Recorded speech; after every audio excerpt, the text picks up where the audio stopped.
Have you ever tried to be vegetarian but found it too difficult to stop eating meat? Your genes could be partly to blame, a new study suggests. The research, published Wednesday in the journal PLOS ONE, identified a set of genes associated with people who adhered to a vegetarian diet for at least a year.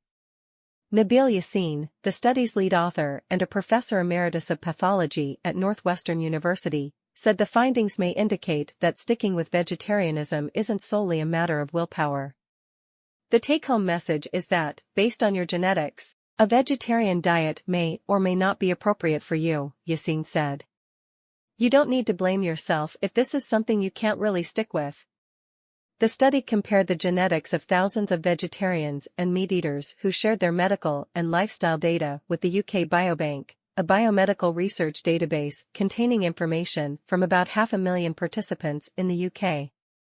The study analyzed data from approximately 5,300 vegetarians and 329,000 meat-eaters, and identified 3 genes that are significantly linked to the choice of a vegetarian lifestyle. All 3 are located on a chromosome that has genes involved in brain function and lipid metabolism, the process in which fats are broken down for energy. The results also pointed to 31 other genes associated with vegetarianism as well, though more weakly. Several of those genes play a role in lipid metabolism too.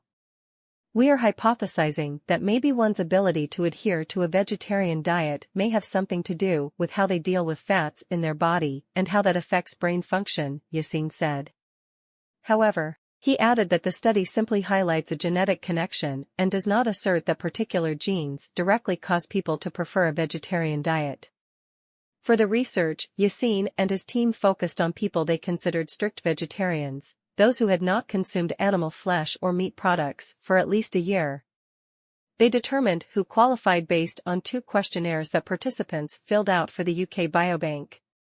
The first, administered 4 times between 2006 and 2019, asked participants to self-report whether they had eaten meat within the last year.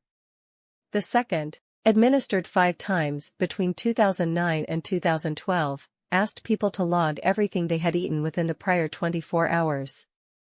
The idea that our genes influence dietary preferences isn't new or surprising.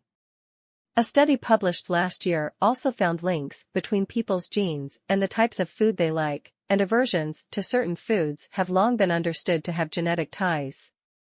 For example, it's fairly well known that some people have a version of a gene that can lead them to dislike cilantro. The cilantro gene is actually an olfactory receptor in your nose that binds aroma compounds in cilantro, said Joanne Cole, an assistant professor in the Department of Biomedical Informatics at the University of Colorado School of Medicine who wasn't involved in the new study. Some people have a version of this gene that makes them smell and taste cilantro as soapy, and so they tend to not eat it as much. Yassin said his findings, however, are novel in the way they establish a link between particular genes and vegetarianism. A lot of past research, by contrast, has relied on comparisons of twins to investigate the role genetics play in dietary preferences.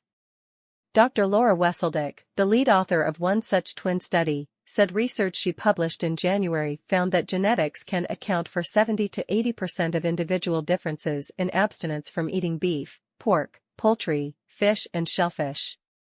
Wesseldick, a behavioral geneticist at Amsterdam University Medical Centers who wasn't involved in the new research, noted, however, that human traits are never determined by nature or nurture alone.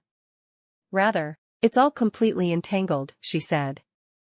When it comes to diet, Wesseldick added, a person's upbringing and surroundings, which in turn can be influenced by their religious and moral beliefs, health concerns or culture, play a large role. An environment can completely counteract something that is highly heritable, and the same goes with vegetarianism, she said. Yassin, for his part, pointed out a couple key limitations of his study. For one, the research only included white Caucasians.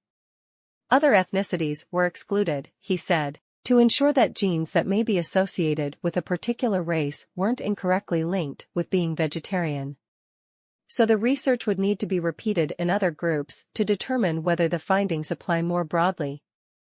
Second, the study only examined a small fraction of the human genome, leaving open the possibility that additional genes may also be associated with being vegetarian. Yassine said he doesn't have immediate plans for further research on the topic but could imagine a time in the future, after much more research has been completed, when it might be possible for experts to assess whether a vegetarian diet is a good fit for an individual based on their DNA.